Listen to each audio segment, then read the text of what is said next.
Voilà, bonjour à tous, bienvenue à l'Église chrétienne du Plateau. Nous sommes très heureux de vous recevoir en ce dimanche tellement particulier de la fête des mères.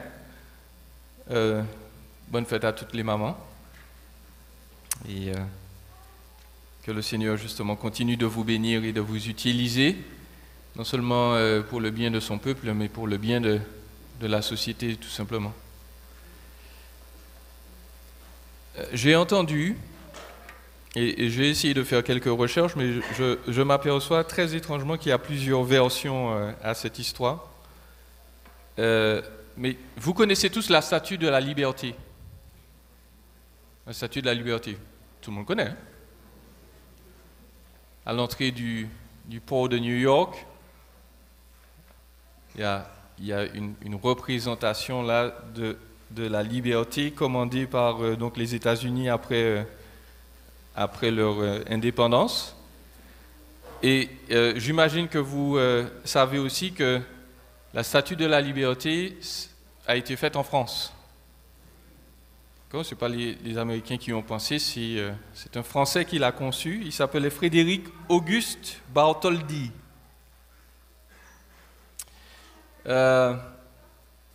Et donc, il y a plusieurs histoires sur l'origine du modèle de la Statue de la Liberté. Et l'une des histoires que j'ai trouvées, c'est la suivante. C'est que quand il a voulu concevoir la Statue de la Liberté, Bartholdi, il a reçu plusieurs conseils. Et l'un des conseils qu'on lui a donné, c'était d'essayer de représenter des figures de liberté, des personnes qui évoquent la liberté et qui sont grandes en elles-mêmes, parce qu'il devait faire ériger une très grande statue. Et l'idée était de dire, il faut penser à des gens ou à des concepts qui sont grands, qui pensent ou qui évoquent à la grandeur. Et l'une des histoires de l'origine de la statue de la liberté dit que quand il a voulu trouver ce modèle-là pour la statue, eh bien, il a pensé à sa mère. Il a voulu penser à sa mère. Parce que pour lui, c'était l'un des plus grands concepts de grandeur qui soit, de penser à une mère. Et je voudrais donc répondre au thème de ce matin et vous parler de deux mères veilleuses, de deux mères qui veillent. Je vais vous parler des deux merveilles qui se trouvent dans Proverbe 31. Proverbe 31. Il y en a deux, hein? J'espère que vous l'avez noté. On lit souvent Proverbe 31 à partir du verset 10, mais on oublie que la première partie des Proverbes vient aussi d'une mère. Et très rapidement, je vous lis au moins la première ligne de Proverbe 31, verset 1, il nous est dit « Ce sont les paroles du roi Lémuel, sentence par laquelle sa mère l'instruisit. » Donc vous voyez que la parole de Dieu, elle n'est pas simplement centrée sur un homme Jésus-Christ, elle est entourée de personnes, de personnalités, en particulier de femmes, en particulier de mères. Donc, deux merveilles. On va voir aujourd'hui la mère transmettrice et la mère vaillante, très courtement. Le livre des Proverbes, c'est une mine de connaissances pour les leaders israélites. Ils devaient non seulement lire la loi, mais aussi lire des livres qui les aideraient dans leur leadership, dans leur gouvernement du peuple. Et l'une des choses donc, que nous devons retenir du livre du Proverbe, c'est que c'est un livre qui nous parle de conseils très pratiques. L'idée, c'est comment vivre notre vie de tous les jours et comment vivre notre vie de tous les jours en ayant la crainte du vrai Dieu, en ayant du respect pour le vrai Dieu. Et donc pour les Hébreux, le succès de la sagesse, ce n'était pas simplement de se soumettre aux instructions de la loi, mais de se soumettre au principe de sagesse, la meilleure manière de vivre possible, eh bien, pour l'obtenir, cette sagesse, il faut se soumettre à Dieu. Et vous connaissez donc le verset qui nous dit « Le commencement de la sagesse, c'est la crainte de Yahweh, la crainte du Seigneur. Si vous voulez vraiment être sage, vous n'avez pas à lire des traités bouddhistes, vous n'avez pas à aller faire des retraites dans un monastère quelque part. L'Écriture nous dit, soumettez-vous à l'Écriture et connaissez le vrai Dieu.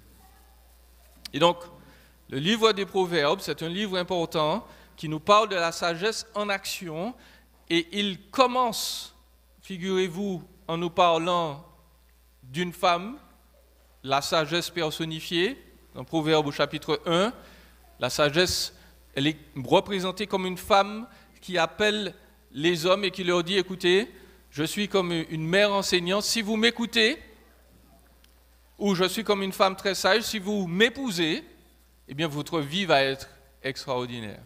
Si vous me refusez, eh bien votre vie va être absolument misérable.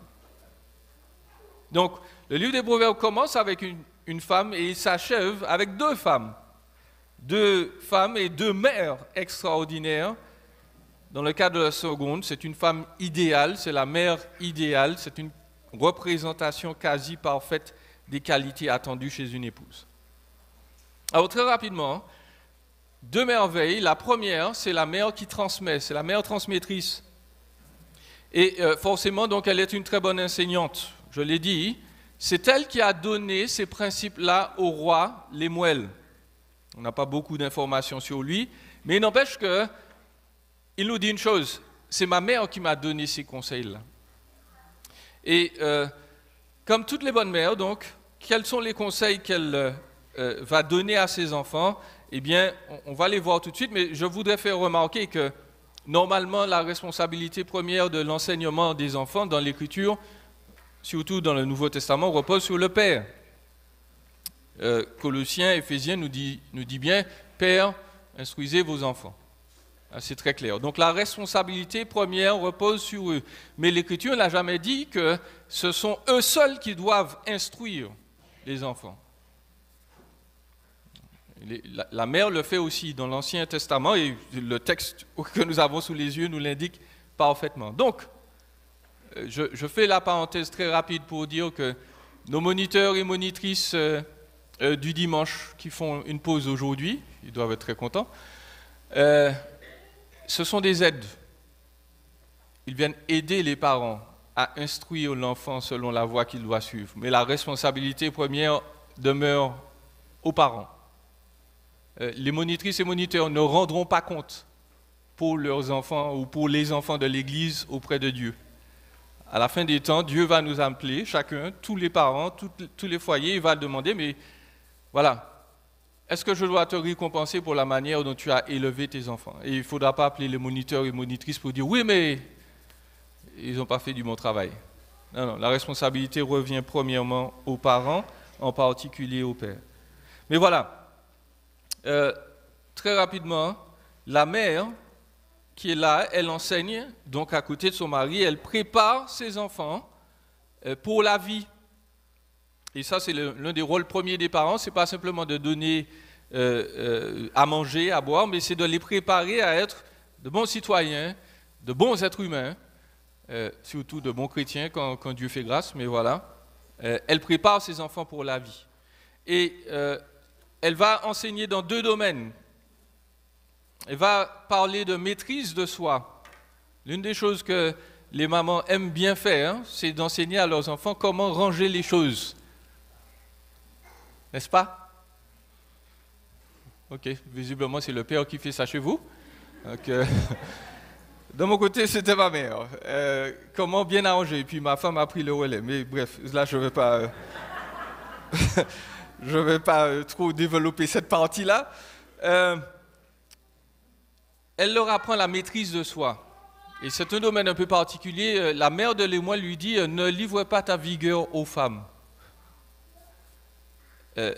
La reine mère dit à son fils qui est roi, n'accumule pas les épouses.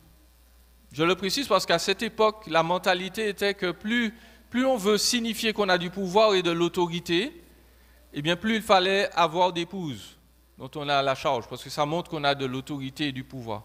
Et la mère de Lemuel lui dit, ne fais pas ça mon ami, ne fais pas ça mon fils.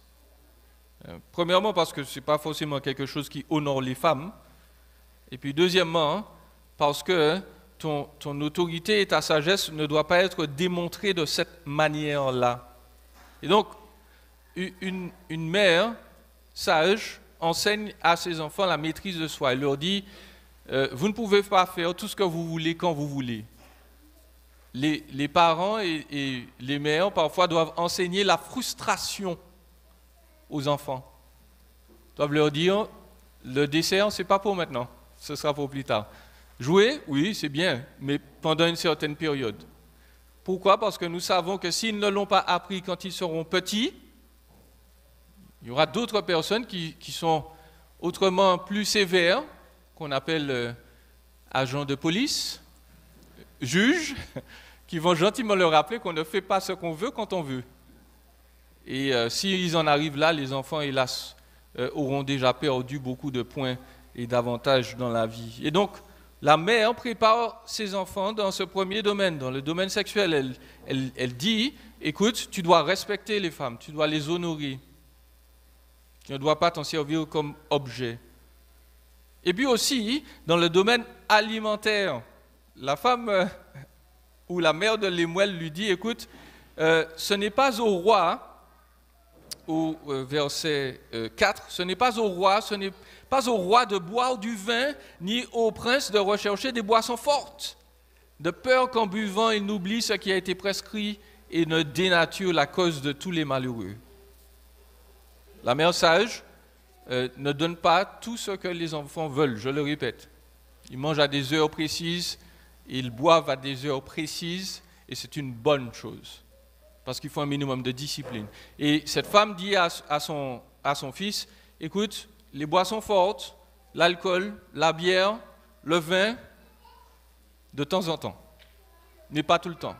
Parce que si cela doit brouiller ton cerveau et t'empêcher de prendre de bonnes décisions, eh bien là tu n'es plus sous contrôle, au contraire tu es contrôlé et cela va être dangereux pour toi. Vous connaissez peut-être l'adage, au départ l'homme prend le verre, après le verre prend le verre et après le verre prend l'homme. Quand on boit, si on ne se limite pas, eh bien après on est esclave de ce qu'on fait.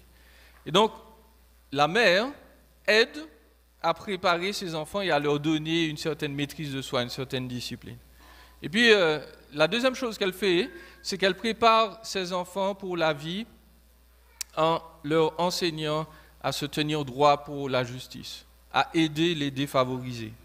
Au verset 8 et 9, elle dit à son fils, « Ouvre ta bouche pour le muet, pour la cause de tous les délaissés, ouvre ta bouche, juge avec justice et défends la cause du malheureux et du pauvre. » Une maman encourage ses enfants à utiliser leurs capacités et leur position pour le bien, quoi qu'il en coûte. Le père fait ça, mais là vous voyez, c'est la mère. C'est la mère qui dit, écoute, il faut que tu défendes les gens qui ne sont pas défendus. Il faut que tu te dresses en face du bully. Tu vas perdre quelques dents, mais ce n'est pas grave, parce que ce sera juste.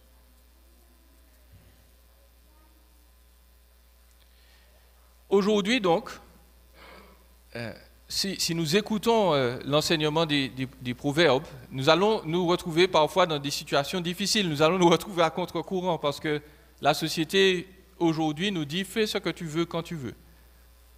Or, l'Écriture nous dit non. Une mère enseigne, non, tu ne peux pas faire ce que tu veux quand tu veux, il faut te maîtriser. La société nous dit, écoute, tu dois te soumettre à mes dictats, à ce que moi j'estime vrai.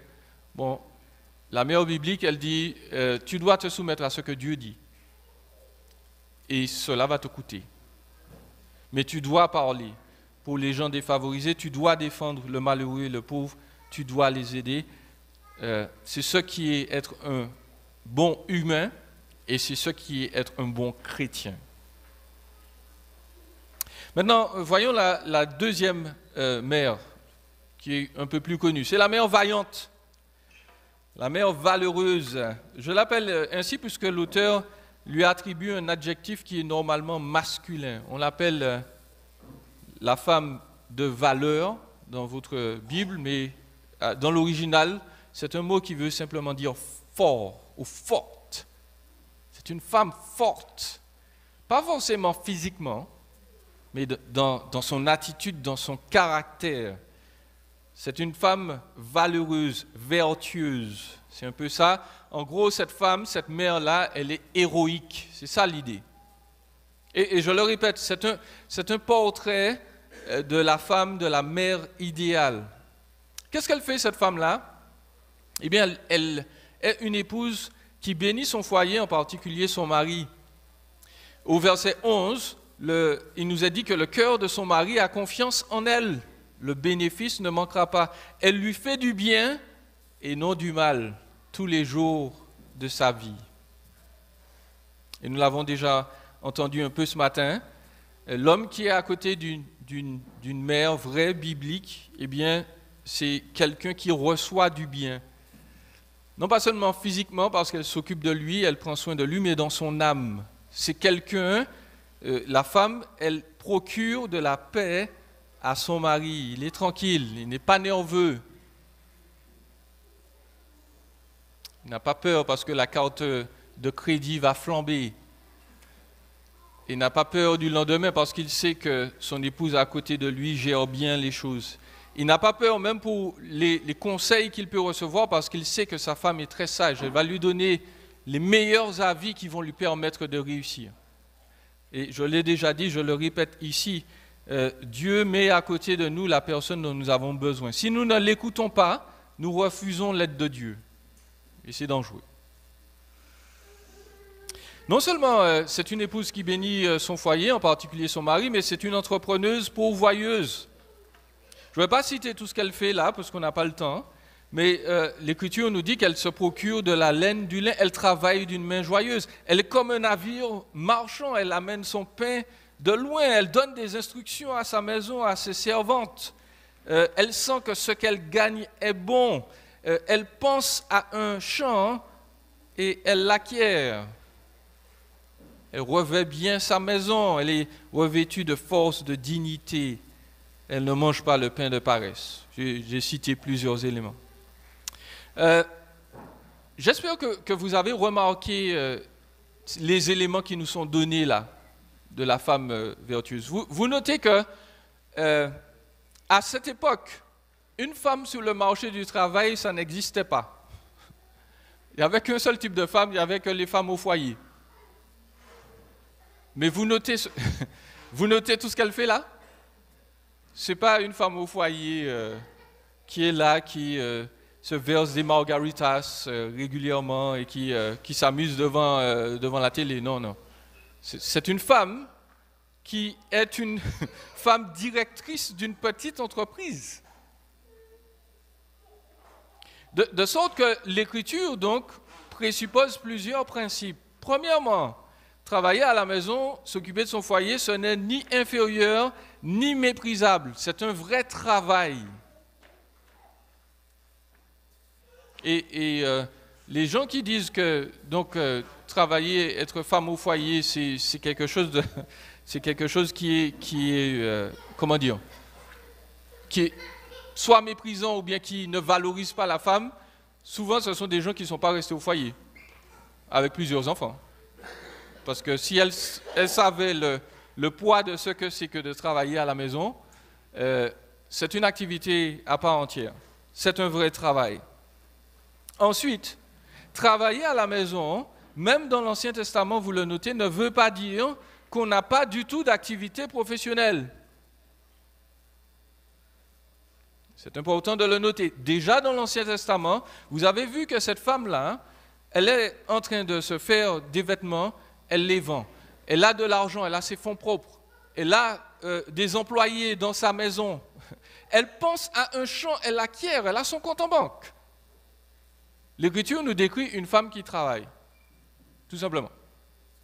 Elle ne nous décrit pas simplement une femme qui reste là à la maison et qui ne fait absolument rien, ça n'existe pas. C'est une femme qui a une petite entreprise, qui est rattachée à son foyer. Et donc, pour nous, les Occidentaux, cela semble être peut-être difficile, mais ailleurs, c'est connu. On peut être une femme avec une petite entreprise liée à la maison. Ça ne cause pas de problème. L'Écriture n'interdit pas aux femmes d'avoir des activités professionnelles. J'ajoute à cela que, en admettant qu'une femme préfère rester s'occuper des enfants pendant longtemps, le salaire de son mari ne sert pas, premièrement, à aller à la chasse, acheter un nouveau Ford F-150 et puis acheter un nouveau jet ski parce que l'été arrive. Ce n'est pas la raison du salaire. Quand un homme travaille, il travaille pour son foyer, pour son épouse. Et puis s'il a le temps et l'argent, le reste, il peut l'utiliser pour ses loisirs. On ne fait pas d'inversion de priorité, nous travaillons pour le bien de l'autre. Et donc, l'Écriture là, ne nous dit pas qu'une femme doit rester à la maison et s'éteindre. Elle nous dit qu'une femme peut avoir de vraies activités, elle peut avoir un travail, mais que cette activité doit être rattachée au foyer. Et puis, il me faut terminer. La femme vaillante, elle est bénie par son foyer. Ses fils se lèvent et la disent heureuse. Son mari se lève et lui donne des louanges. Il lui dit la chose suivante, il lui dit, beaucoup de filles ont une conduite de valeur, mais toi, tu les surpasses toutes. La femme heureuse, quand ses fils se lèvent et la disent heureuse, le terme ici, c'est tout simplement bénie. La femme vaillante, la mère vaillante est bénie par ses enfants. Ses enfants lui disent merci régulièrement. Ses enfants la félicitent et lui disent « Maman, tu es la plus belle des mamans. Maman, merci parce que j'ai mon déjeuner tous les matins. Maman, merci parce que tu m'envoies à l'école ou que tu m'enseignes à la maison parce que je sais que je grandis. » Et les enfants doivent la congratuler, la féliciter, prier pour elle. Ils doivent tout faire pour que son quotidien soit moins pénible. S'ils bénissent leur mère, s'ils lui disent du bien, ils lui font du bien aussi. Bénir quelqu'un, c'est ça, c'est faire en sorte que cette personne soit heureuse. Donc, qu'est-ce que ça veut dire? Ça veut dire que la mère n'est pas une servante qui doit nettoyer et soigner la maison pendant que tout le monde se prélasse devant la télé. Je parle à tous les enfants et adolescents. Vous le savez déjà, vous ne pouvez pas faire ça, vous n'avez pas le droit. Maman n'est pas là pour nettoyer tout pour nous. Nous sommes là pour aider, nous sommes là pour ranger nos chambres, nous sommes là pour faire la vaisselle, nous sommes là pour arranger, pour enlever la neige lorsque c'est le moment. Maman n'a pas demandé. C'est tellement logique et naturel chez nous. N'est-ce pas? Les enfants doivent apprendre à encenser leur mère. Et ils doivent apprendre des meilleurs, c'est-à-dire des pères.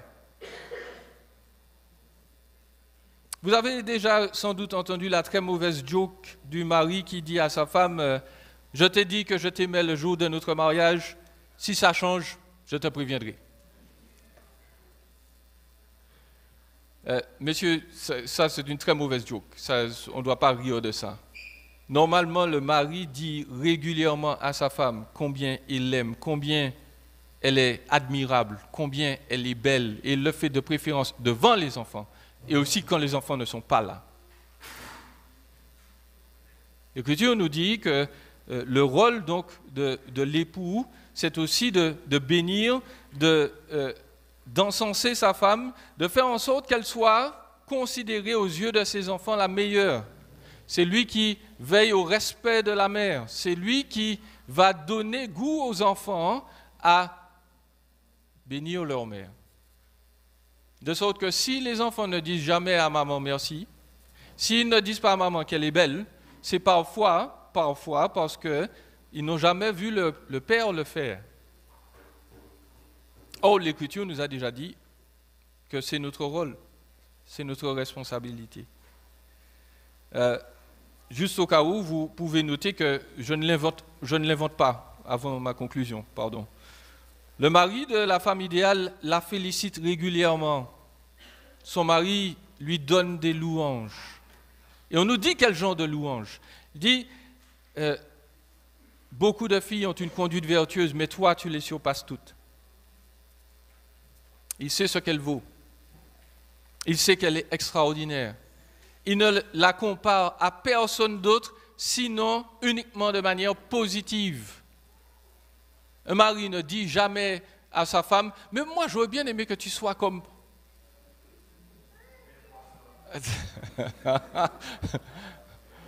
Non, c'est pas possible. Parce que le mari, lui, il compare sa femme aux autres et il dit, mais les autres, elles sont nulles et non avenues. Toi, tu es la meilleure. Toi, tu es la meilleure. Notez, il lui dit, non seulement qu'elle a une conduite de valeur, mais elle les surpasse toutes. Le mari lui dit régulièrement, de manière répétée, son amour pour elle n'est jamais silencieux, il est soit en termes d'action ou de parole.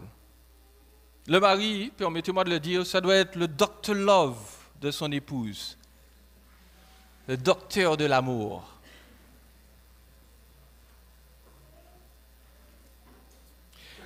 C'est grâce à son action que ses enfants vont constater que l'épouse, elle est magnifique, que la mère est extraordinaire. Je conclus. Pourquoi nous devrions le faire? Parce que ce passage, comme tous les autres de la Bible, nous rapporte à Jésus. La femme qui nous est mentionnée dans Proverbes au chapitre 31, c'est la femme, la mère parfaite. Et à côté de cette mère parfaite, il y a un mari qui, lui aussi, est considéré comme un mari idéal. On le mentionne juste 2 ou 3 fois, mais c'est important. La structure même du passage de Proverbe 31, il parle beaucoup de la femme, mais c'est une structure qui est comme une espèce de flèche. Le verset 10 correspond au verset 23. Le verset 11 correspond au verset 22. Et ainsi de suite. Ou pardon, le verset 10 correspond à 31. Le verset 11 correspond à 30. Et le bout de cette flèche-là, eh bien, c'est qui? C'est le mari. L'Écriture nous dit, son mari est considéré aux portes lorsqu'il siège avec les anciens du pays. En gros, la femme parfaite honore et glorifie le mari parfait. Et le mari parfait, donc, ce n'est pas un homme comme les autres. Le mari parfait, il s'appelle Jésus. C'est celui qui est rempli de l'esprit de sagesse. C'est celui qui se prépare une épouse parfaite qui œuvre pour la gloire de son époux. Et donc notre passage nous parle de Jésus. Il nous dit que Jésus, le mari parfait, celui qui est en position d'autorité, eh bien c'est lui qui nous prépare pour être l'épouse qu'il attend. Et cela fait longtemps qu'il nous prépare, ça fait 2000 ans qu'il nous prépare. Et un jour, il reviendra nous chercher et nous serons ensemble unis dans la plus parfaite des familles. Nous avons lu « La grâce est trompeuse, la beauté est vaine, la femme qui craint l'Éternel est celle qui sera louée. Donnez-lui du fruit de son travail et qu'aux portes ses œuvres la louent. » Une mère mérite le respect en toutes circonstances. Une mère, c'est quelqu'un qui donne la vie, pas seulement physiquement d'ailleurs, mais aussi spirituellement, aussi en termes de sagesse. Une bonne mère, une mère biblique, c'est quelqu'un qui s'accroche à Jésus et qui le transmet tout autour d'elle. Tous ceux qui la voient réalisent qu'elle n'est pas simplement une mère qui éduque des enfants, qu'ils soient les siens d'ailleurs ou d'autres, mais elle est quelqu'un qui transmet la vie de Jésus, parce qu'elle l'admire, elle l'aime et elle veut donner le meilleur d'elle-même, et le meilleur d'elle-même se trouve en Christ. Je voudrais dire à toutes celles qui ne sont pas mères, physiquement, qu'elles ne doivent pas désespérer. Parce que dans le Nouveau Testament, l'emphase n'est plus mise seulement sur les familles physiques, mais sur la famille spirituelle. Il faut savoir donc en tant que disciple de Christ, vous pouvez aussi faire d'autres disciples de Christ et devenir des mères spirituelles. C'est ce que Paul a fait. Paul n'était pas marié, il n'a jamais eu d'enfant, en tout cas qu'on le sache. Mais il appelle Timothée et Tite ses fils. Chère mère, qui que vous soyez, Dieu se souvient de vous. Lorsque le mari ne vous aura pas honoré comme il faut, lorsque les enfants n'auront pas tout rangé à la maison et auront oublié votre anniversaire, Dieu ne vous oublie pas. Chacune de vos œuvres est stockée, comptée, mesurée, elle est la chérie par Dieu. Et un jour, et ça ce sera encore plus magnifique que tout le reste, parce que devant la terre entière, devant toute la création, devant l'Église, Dieu va révéler ce qu'est l'œuvre de chacune de vous. Ce que personne n'a vu, ce que les époux n'ont pas vu, ce que les enfants n'ont pas vu, mais que Dieu a vu. Il va dire, eh bien moi je te récompense pour ça. Votre œuvre n'est pas oubliée. Dieu saura la récompenser devant tous. Et donc aujourd'hui, on doit le louer et le remercier pour les mères, et puis honorer celles qui nous ont donné la vie.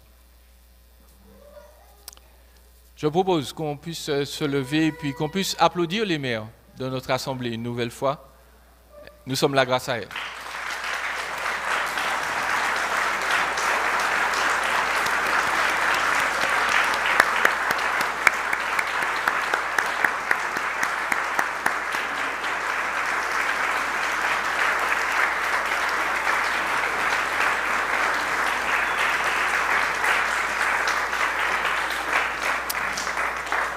Amen. Merci. On va prier courtement et puis on va terminer par un dernier chant, M. Motti. Seigneur, merci pour les mamans. Merci pour celles qui se sont occupées de nous. Merci pour toutes celles qui n'ont pas pu le faire. Merci Seigneur parce que tu nous les as données et cela rend le monde toujours meilleur. Merci Seigneur de bénir toutes celles d'entre nous qui souffrent peut-être, qui sont en difficulté, toutes celles qui regrettent, toutes celles qui ne peuvent pas parfois parler de leur douleur. Seigneur, tu les connais et tu sauras les consoler. Je vais prier pour toutes les mères spirituelles parmi nous aussi, afin que tu les équipes, que tu les encourages, que toutes celles, Seigneur, qui attendent de toi de pouvoir être mère, puissent être bénies aussi et encouragées par toi.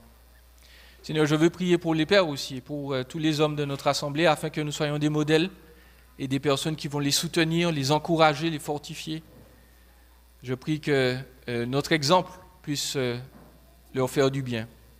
Et je veux te prier aussi pour tous les enfants de notre assemblée.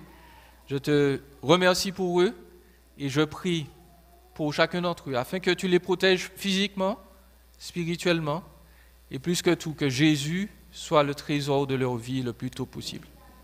Seigneur, bénis nos familles, bénis les mères parmi nous, glorifie ton nom au milieu de nous. Dans celui de Jésus, nous t'avons prié. Amen.